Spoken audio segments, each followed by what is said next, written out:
में बारिशों का मौसम था। बहुत दिन से लगातार बारिश हो रही थी। इसी कारण कोई भी पक्षी काम पर नहीं जा पा रहे थे। टूनी चिड़िया अपने परिवार के साथ भूखी ही बैठी थी। डैडी, अब मुझे भूख लग रही है। बारिश की वजह से हम कितने दिनों से भूखे हैं। मैं तो पहले ही कहता था, मुझे तो बारिशों से सख्त नफरत है। लेकिन तुम्हारी माँ को ही बारिशें अच्छी लगती है। रात हो जाती है, लेकिन बारिश रुकने का नाम नहीं लेती। मम्मा, क्या पहले भी कभी इतनी तेज बारिश हुई है?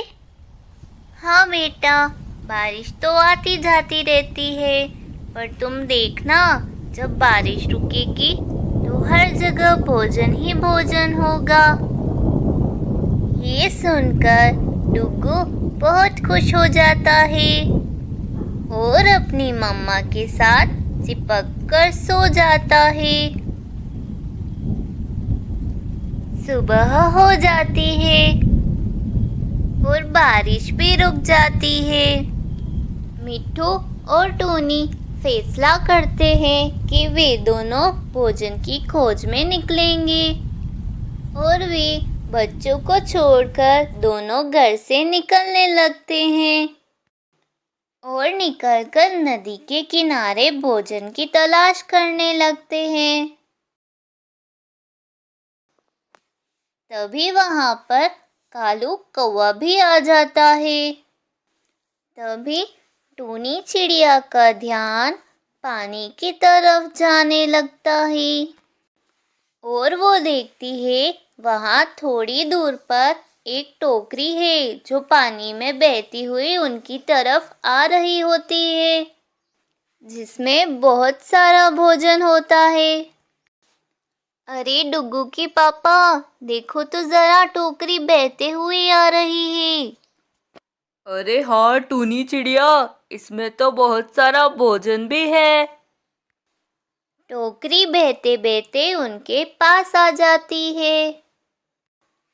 टूनी चिड़िया जैसे ही टोकरी को उठाने लगती है, तो भी कालू कौवा फटाक से टोकरी को लेकर उड़ जाता है और थोड़ी दूर जाकर वो कालू कौवा एक पेड़ की डाल पर बैठ जाता है। टूनी और मिट्ठू भी उसका पीछा करते करते वहां पर आ जाते हैं। अरे कालू कौवे, ये तो गलत बात है। इस भोजन को पहले हमने देखा था। अगर तुम्हें भोजन चाहिए था तो हम थोड़ा दे देते, पर तुम तो इसे लेकर भाग गए। अब ये भोजन हमें दे दो, ये भोजन हम तुमसे लेकर ही रहेंगे। अरे सुनो सुनो मिट्ठू और टूनी, मेरी बात सुनो। अगर तुम चाहो तो केले के छिलके खा सकते हो। अरे डुगू के पापा, चलो यहाँ से। इस कालू कौवे के मुंह कौन लगेगा? अभी मैंने आते हुए रामू के खेत में बहुत सारा भोजन देखा था। चलो डुगू के पापा, हम वहाँ से भोजन लेकर आते हैं। वहाँ फल भी है और ढेर सारा अनाज भी। ये सुनकर कालू कौवा तुरंत कहता है, क्या? वो भोजन तो मेरा है। खबरदार किसी ने वो भोजन को हाथ भी लगाया तो। और ऐसा कहकर कालू कौवा उस टोकरी को वहीं छोड़कर भाग जाता है। अरे डुग्गू की मम्मी, तुमने कालू कौवे को झूठ क्यों कहा? मैंने तो आते हुए रामू के खेत में कोई भी भोजन नहीं देखा। अजी, मैं क्या करती? वो रोजाना हर पक्षी को पागल बनाकर उनका भोजन छीन लेता है। आज उसे पता चलेगा कि जैसी करनी वैसी भरनी। प्यारे दोस्तों, क्या टूनी चिड़िया को ऐसा करना चाहिए था? कमेंट बॉक्स में अपनी राय ज़रूर लिखिए। फिर वो दोनों टोकरी को उठाकर वहाँ से भाग जाते हैं।